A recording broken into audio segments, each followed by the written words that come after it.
Hello అండి. నేను ఈరోజు ఈవినింగ్ స్నాక్స్ రిబ్బన్ పకోడా అయితే చేస్తున్నాను. బేసన్ పిండి, పుట్నాలు, నెయ్యి, మిరియాల పొడి, ఉప్పు, కారం, పసుపు తీసుకోవాలి. ముందుగా పుట్నాలైతే మనం పౌడర్ చేసి తీసుకోవాలి. బేసన్ పిండి, ఉప్పు, కారము వేసుకున్నాక మనం కొంచెం పిండిని టేస్ట్ చేయాలన్నమాట. ఏదైనా తక్కువ ఉంటే అయితే యాడ్ చేసుకోవచ్చు ఫ్రెండ్స్. తర్వాత కొన్ని వాటర్ పోసుకుంటూ ఒక ముద్దలాగా అయితే కలిపేసుకోవాలి. ఎప్పుడు మురుకులే కదా మమ్మీ వెరైటీ స్నాక్స్ చేయమని పిల్లలు అడిగారనమాట.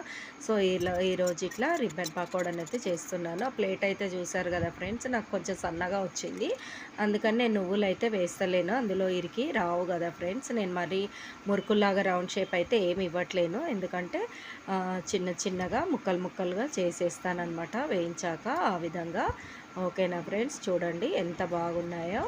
సో మీరు కూడా కంపల్సరీ వీడియో నచ్చినట్టయితే చేసేసుకోండి ఫ్రెండ్స్, ఓకేనా. ఈ విధంగా ఈవినింగ్ స్నాక్స్ పిల్లలు వచ్చే వరకు అయితే ఇన్స్టెంట్గా చేసేసుకోవచ్చు.